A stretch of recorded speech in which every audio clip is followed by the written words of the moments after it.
Hey guys, the boy from Tennis House. Today, I'm gonna break the serve a little bit down. It can be super frustrating if you go out there, you have a good day, but you don't win your own service game. So a lot of players are struggling with the serve, and I have a comparison between me on the left-hand side and my student here, and there's two things I really want to point out, which is the trophy pose and the positioning of the feet. And yep, so let's get straight to it and let's just watch the serve. All right, and going back. Here we go.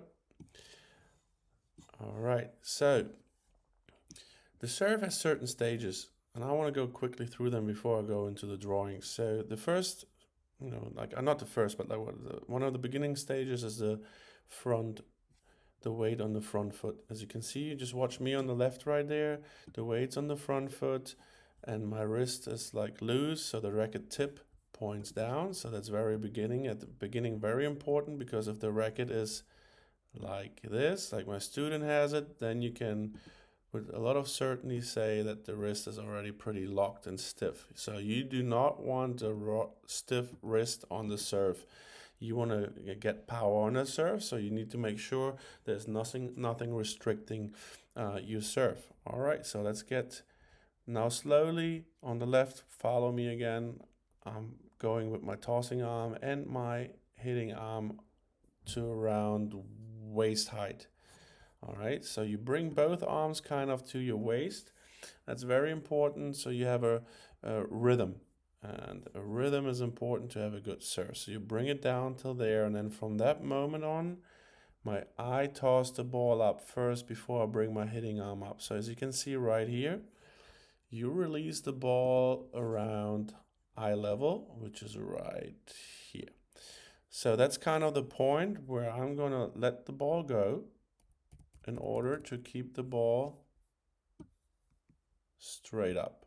Okay?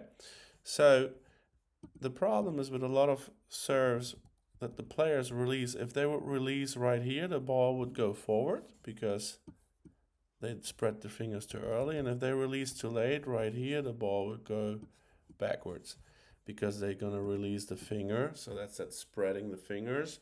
That will be too late. So it's very important to release the ball around eye level, guys. Okay. So the next thing that's going to happen now is the ball goes straight up, and now watch my hitting arm. We call this palms down. So my palms are pointing down right here, and I bring my racket up into the trophy pose with the racket strings or palms down or strings down into the trophy pose right here. All right, so this is important to go with the palms down because then you have a nice loose motion upwards. Once we get in a trophy position, now I want to take a little bit to explain that a little bit further. So in the trophy position, you get to that point when the ball is at the highest point. So I drew a line here, right here. So that's where the ball is at the highest point right now. As you can see, the ball's up here where I am. So when you're in this position, the racket head should be up. And then we have a strike zone, which is the green rectangle right here. So the ball will fall into the strike zone, as you can see here, where the contact is going to be. So important is, and that's what I wanted to point out and have my student there, my student drops his racket head way too early, as you can see here. Mine is still up. What it does is he loses control and power, because when you're already down and dropped here, all you can do is just to go up and push up. So I always call it, you go from a zero acceleration to try to accelerate very much. The way I have the racket, I have a way of acceleration with bringing the racket head down. And that's happening as soon as the ball starts coming from the highest position into the strike zone. As you can see here now, this little bit here from right here, that racket head is going to go down like this. Watch. See?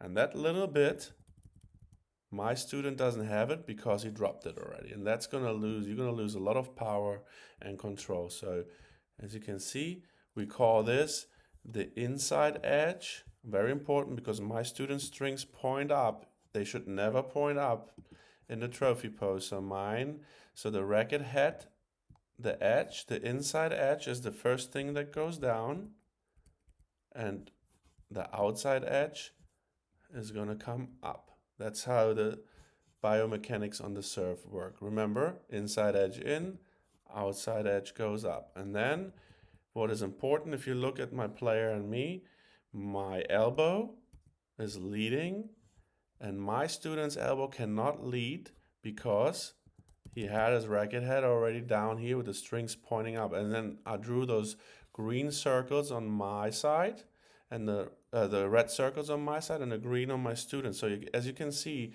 there's a different trajectory his racket is taking now. So his motion goes more like this. My motion is more straight and then going like this. So with his form of bringing the racket immediately down, he can't go forward and up on that ball. His starting point goes back and then around. So he loses, he's going basically like this. So he's losing a lot of power again and control right here, as you can see. And this is one part, that's why his elbow cannot lead, because he dropped the racket head too early. So now in this position, you can see my elbow shoots up and he cannot do that. So now what happens is the edge of the racket goes towards the ball, and in the last moment before contact from here to here, his strings point to the ball already, my edge is forward. So I'm pronating correctly. In that moment, he is already like this, so he has the serve like that. So as you can see from this moment on, I'm pronating now and go to the contact. So that's kind of the biomechanics on the serve. After that, nice the follow through, and you can see the left arm is like tucked in on both players. This is a little bit lower, his might be better a little bit higher, so for more balance. And then the racket strings pronate right there, and then they point to the side. So the pronation happened, you land on your left leg and end up like this. And so that's very key and very much important that you have the right moment of the trophy post, and that's when the ball is at the highest point. When the ball starts falling into the strike zone, that's when you have to do and go up there, and then the racket head edge in, the racket edge out, up, elbow, all those good things.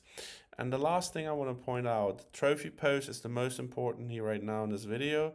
But look at my students' feet. And a lot of players at recreational level, they do that wrong. At the beginning, they have the right foot positioning, and then they move their front foot. And what happens is you lose stability, control, because your feet were actually pointing at the right spot.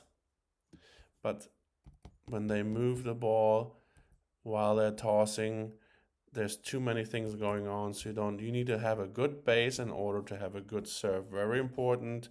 And that's on my pinpoint. I have a different stance. He has a platform, but he's moving his feet. Mine is I'm dragging my back foot forward and I place it right to the front foot. And in this position, as you can see, my hip sticks out and I can go and push up. So just remember on the serve, make sure you don't fall into the waiter position. You have to have the trophy post like this. And the reasons why I explained in this video. I hope you understood that. I hope the graphics help a little bit. And yeah, get out there and practice the serve, because those little details are super important. If you have the strings pointing up and you're in the waiter position, as here my student has, and he goes straight forward instead of diagonal kind of ish, and then he has a different trajectory of the racket pathway, and he can't put anything on the ball because of that. Well, I hope that helped you a little bit, guys. I hope you enjoyed the video, and thank you for watching.